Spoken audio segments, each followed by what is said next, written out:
నిజామాబాద్ పెద్ద దిక్కు ధర్మపురి శ్రీనివాస్ ఈ రోజు ఉదయం 5 గంటల ప్రాంతంలో చికిత్స పొందుతూ మరణాన్ని పొందారు.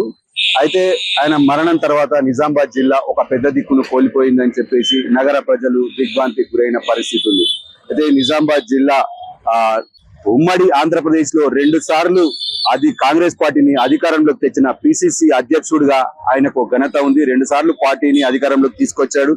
అలాగే ఆయన కొడుకులు కూడా ఈ రోజు రాజకీయాల్లో ఉన్నారు. అయితే అప్పటి నుంచి ఇప్పటి వరకు ఒక బీసీ నేతగా ఎంతో మందికి నిజామాబాద్ నగర అభివృద్ధిలో కూడా ఆయన పాత్ర ఉందని చెప్పేసి నగర ప్రజలు చెప్తున్న పరిస్థితి ఉంది. అయితే మనం చూసుకున్నట్లయితే డిఎస్ పెద్ద కొడుకు నిజామాబాద్ నగరం కార్పొరేషన్ గా ఏర్పడిన మొదటి మేయర్ గా ఆయన ఎన్నికయ్యారు. ఆ తర్వాత డిఎస్ చిన్న కొడుకు అయినటువంటి ధరంపురి అరవింద్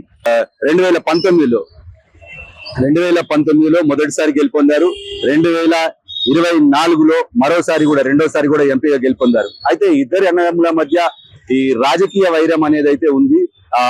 అన్న సంజయ్ ఏమో కాంగ్రెస్ పార్టీలో ఉన్నారు, తమ్ముడు బీజేపీ ఎంపీగా కొనసాగుతున్నారు.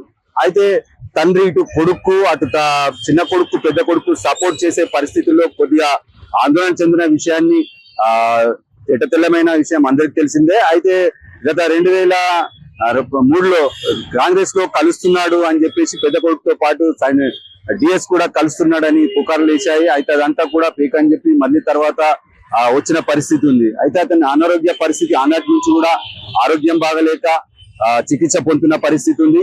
అయితే చికిత్స పొందుతూ ఈ రోజు ఉదయం 5 గంటలకు మృతి చెందాడు. ఇప్పటి వరకు హైదరాబాద్ లోని ఎమ్మెల్యే క్వార్టర్స్ వద్ద ప్రదర్శనకు ఉంచారు. అక్కడి నుంచి ఇప్పుడు నిజామాబాద్ తన సొంత ఇంటికి తీసుకొస్తున్నారు. అయితే రేపు నిజామాబాద్ లో ఆయన అంత్యక్రియలు జరగనున్నాయి. అయితే ఇప్పటి వరకు అన్నదమ్ముల మధ్య ఉన్న రాజకీయ వైరం ఇప్పటికైనా సమసిపోతుందా, ఇద్దరు కలిసిపోతారా అనేది రాజకీయ వర్గాల్లో చర్చనీయాంశంగా మారింది. అయితే మొత్తంగా చూసుకున్నట్టయితే బీసీ నేతలు ఇద్దరు కూడా అన్నదమ్ములు ఇద్దరు కూడా ఏకమైతే నిజామాబాద్ నగరాన్ని ఒక పెద్ద దిక్కుగా మారుతారా, ఆయన లేని లోటును తీరుస్తారా అనేది కూడా ఇక నిజామాబాద్ లో ఒక చర్చకు దారి తీసిన పరిస్థితి ఉంది.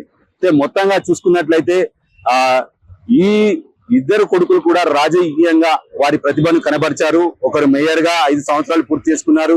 ఇంకో కొడుకు చిన్న కొడుకు ఇప్పుడు ఎంపీగా 5 సంవత్సరాలు పూర్తి చేసుకుని మరోసారి కూడా గెలిచాడు. అయితే ఈసారి 2023 డిసెంబర్ లో జరిగిన అసెంబ్లీ ఎన్నికల్లో పోటీ చేసేందుకు ధరంపురి సంజయ్ చాలా మట్టుకు ప్రయత్నించారు. కానీ ఆయనకు టికెట్ రాని పరిస్థితి. రాజకీయ సమీకరణల వల్ల షబీర్ అలీ మన కామారెడ్డి నుంచి నిజామాబాద్ లో పోటీ చేయడంతో ఆ రోజు ఆయనకు టికెట్ రాని పరిస్థితి ఉంది.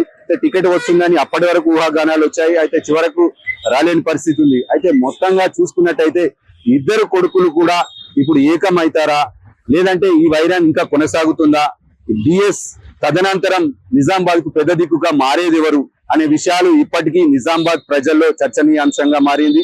అయితే డిఎస్ కూడా మంత్రిగా, పిసిసి అధ్యక్షుడిగా, అటు ఎమ్మెల్యేగా అన్ని రకాల పదవులు పోషించాడు.